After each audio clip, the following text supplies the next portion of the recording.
الحمد لله القائل أعوذ بالله من الشيطان الرجيم يا أيها الذين آمنوا قوا أنفسكم وأهلكم نارا وقودها الناس والحجارة عليها ملائكة غلاظ شداد لا يعصون الله ما أمرهم ويفعلون ما يؤمرون. صدق الله. أشهد أن لا إله إلا الله وحده لا شريك له وأشهد أن سيدنا محمدا عبده ورسوله.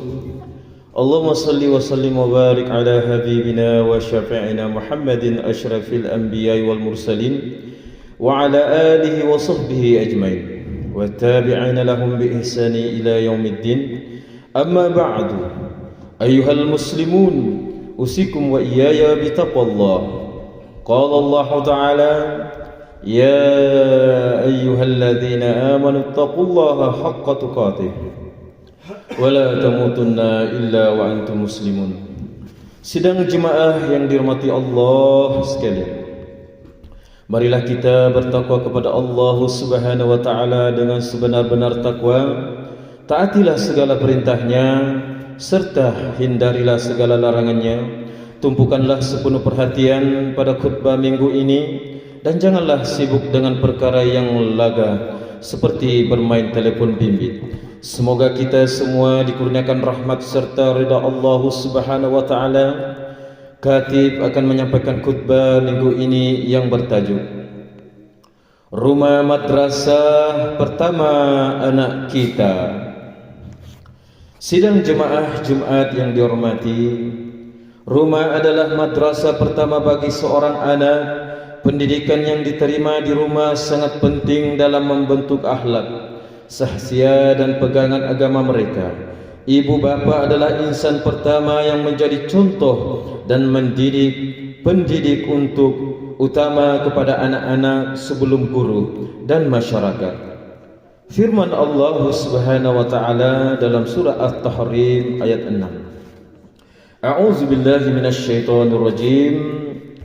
Ya ayyuhalladzina amanu qu anfusakum wa ahlikum nara. Shadaqallahul azim.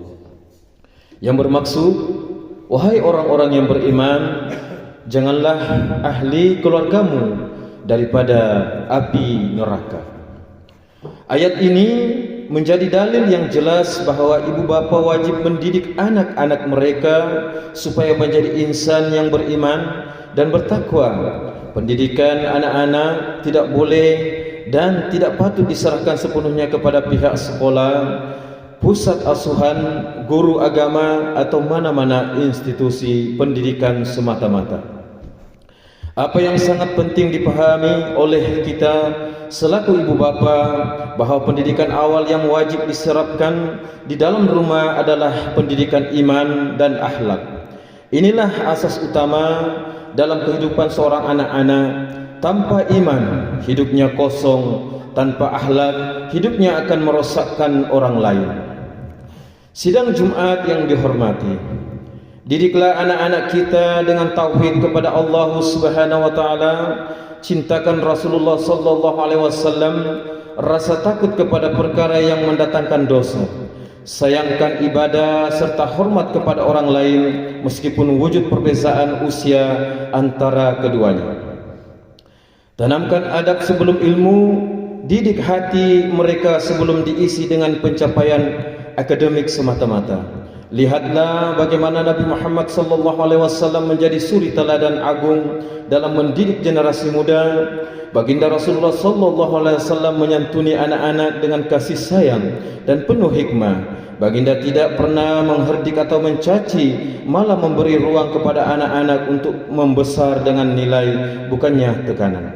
Begitu juga perihal para sahabat baginda yang tidak leka serta lalai dalam mendidik anak-anak. Sayyidina Umar radhiyallahu anhu terkenal dengan ketegasannya, tetapi tetap menyantuni anak-anak dengan penuh hikmah. Begitu juga dengan Sayyidina Ali radhiyallahu an telah membahagikan fasa pendidikan anak secara berperingkat melalui fasa dimanja, fasa disiplin dan fasa dibimbing. Sidang Jumat yang dikasihi, anak-anak hari ini berhadapan dengan cabaran yang jauh lebih rumit berbanding zaman dahulu. Di sekeliling mereka wujud budaya hedonisme, hiburan melampau, gangsterisme, buli, pergaulan bebas tanpa batas, serta ketagihan melampau terhadap gadget dan media sosial. Ibu bapa wajib menjadi penapis maklumat dan tingkah laku anak-anak. Jangan biarkan anak-anak kita terlalu bersosial tanpa bimbingan sewajarnya. Jangan biarkan telefon pintar menjadi guru yang membentuk nilai mereka. Ingatlah, gadget tanpa kawalan boleh menjadi racun kepada akhlak dan minda anak. Rasulullah SAW pernah bersabda yang bermaksud, A'udzubillahi minasyaitonirrajim. La kullukum ra'i wa kullukum mas'ulu an ra'iyatihi. فلا إمام الذي على الناس رعية وهو مسؤول عن الرعية. Sadaqallahul azim. Maksudnya, ketahuilah setiap kamu adalah pemimpin, kesemuanya bertanggung jawab terhadap apa yang dipimpinnya. Imam adalah pemimpin ke atas orang ramai dan dia bertanggung jawab terhadap apa yang dipimpinnya. Hadis riwayat Al-Bukhari. Oleh yang demikian, ibu bapa adalah pemimpin di rumah. Bimbinglah anak-anak dalam memilih kawan, menepis tontonan dan menetapkan hak penggunaan peranti. Pastikan juga mereka tahu batas aurat, adab dalam bercakap serta bersosial secara sehat mengikut syariat. Peribahasa Melayu ada menyatakan, melentur buluh biarlah dari rebungnya, yang membawa maksud didikan awal dan pembentukan akhlak yang baik perlu diberikan sejak usia kanak-kanak lagi. Ini karena pada usia muda lebih mudah untuk membentuk akhlak dan tabiat. Jika dibiarkan sehingga menginjak dewasa, mungkin lebih sukar untuk mengubahnya. Didiklah anak kita supaya berani berkata tidak kepada pengaruh negatif baik di rumah maupun di luar rumah. Jadikan rumah sebagai pusat kasih sayang, menebar segala kebaikan, bukannya medan tekanan. Jadikan juga rumah untuk tempat anak-anak mencari jawaban, bukannya meninggalkan mereka bersendirian. Jemaah Jumat rahimakumullah, sadarilah bahwa anak-anak adalah amanah dan cerminan kepada kedua ibu bapanya. Mereka adalah ladang pahala jika dibimbing dengan baik. Sebaliknya pada mereka jugalah punca dosa jika bertanggung jawab dalam mendidik mereka diabaikan. Jangan sekadar mencari nafkah zahir namun meninggalkan anak-anak miskin iman dan adab. Jangan terlalu sibuk dengan dunia sehingga anak-anak dibesarkan dengan peranti serta hiburan semata. Jangan hanya pandai marah ketika mereka melakukan kesilapan, sedangkan kita sendiri gagal memberikan didikan. Bermula dari rumah, dari lisan kita, dari akhlak kita, dari solat yang kita ajarkan, dari kasih sayang dan doa yang kita rafakkan. Disitulah terbentuknya generasi seolah dan soleh-soleha. Jangan bertangguh, mulakanlah segera sehingga usia luput dijemput ilahi. Ambillah iktibar dari firman Allah Subhanahu wa taala menerusi surah At-Taghabun ayat 14 dan 15. A'udzu billahi minasyaitonir rajim. Ya ayyuhalladzina amanu inna min azwajikum wa auladikum aduwwan lakum fahdharuhum wa in ta'fu wa tasfahu wa taghfiru fa innallaha ghafurur rahim.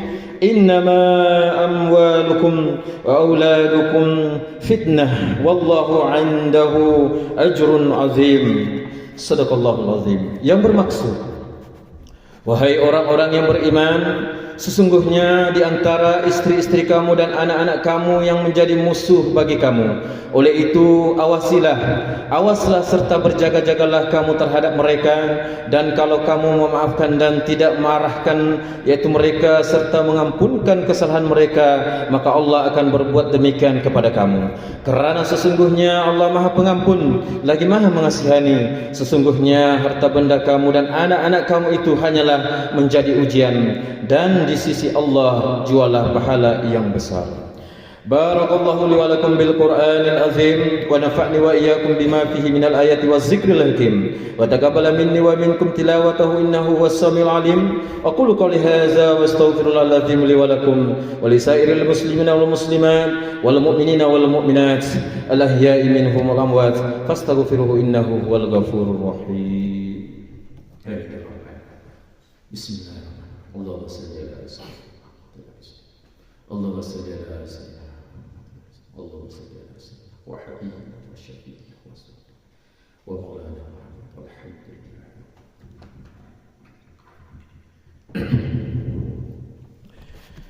Alhamdulillahi rabbil alamin, wassalatu wassalamu ala sayyidina Muhammadin wa ala alihi wa ashabihi ajmain wa man tabi'ahum bi ihsani ila yaumiddin. Ashhadu an la ilaha illallah wahdahu la syarika lah, wa ashhadu anna sayyidina Muhammadan abduhu wa rasuluh. Amma ba'd. Fa ya ibadallah, ittaqullaha haqqa tuqatih wa a'lamu anna Allah amarakum bi amrin azim, amarakum bis salati wa taslim ala nabiyil karim. Fa qala Allah ta'ala, inna Allaha wa malaikatahu yusalluna 'alan nabiy. يا أيها الذين آمنوا صلوا عليه وسلموا تسليما.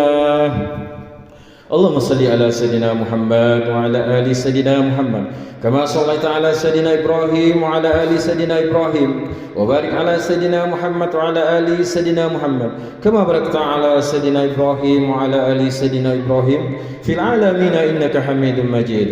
آمين يا رب العالمين. اللهم اغفر للمسلمين والمسلمات والمؤمنين والمؤمنات الأحياء منهم الأموات. اللهم أنزل الرحمة والبركة والهداية والسلامة والسكينة والصحة الدائمة على ملكنا, ke bawah duli yang maha mulia Sri Paduka Baginda yang di Pertuan Agung, wa kadzalika ala fakhamatir raisil a'la, tuan yang terutama yang di Pertuan Negeri Sabah. Waj'alillahumma hazihil baldata wa sa'ira bi'adil muslimin aminatin mutmainnah innaka raufur rahim. Allahumma adfa'anna al-bala wal waba wal fahsya wal munkar wal mihan wal fitan ma zahara minha wa ma batan min baladina hadza khas wa min bulal muslimin ammah innaka ala kulli syai'in qadir. Ya Allah, selamatkanlah saudara kami yang disalimi di bumi Barakah Palestin, kasihani dan limpahkanlah rahmat-Mu ke atas mereka. Ya Allah, naungilah kehidupan kami, tempat kerja kami ini, estate kami dan kampung ini, negeri dan juga negara kami. Hiasilah diri kami dengan sifat-sifat terpuji dan jauhi kami dari sifat yang keji. Jadikanlah kami dan keturunan kami orang-orang yang istiqamah, mendirikan salat secara berjamaah, menunaikan zakat, berpuasa dalam bulan Ramadan, mengerjakan ibadah haji, mewakafkan harta dan berinfak pada jalan yang Engkau ridai. Sesungguhnya hanya kepadamu jua ya Allah tempat kami mengadu dan memohon pertolongan. Rabbana atina fid dunya hasanah wa fil akhirati hasanah wa qina azabannar. Ibadallah, Inna Allah ya'muru bi'adli wal ihsan wa ita'i dzil qurba wa yanha 'anil fahsya'i wal munkar wal baghi ya'izukum la'allakum tadhakkarun. Fazkurullahal azim yazkurkum washkuruhu 'ala ni'amihi yazidkum was'alhu min fadli yu'tikum wa la dzikrullahu akbar wallahu ya'lamu ma tasna'un. Aqimus shalah.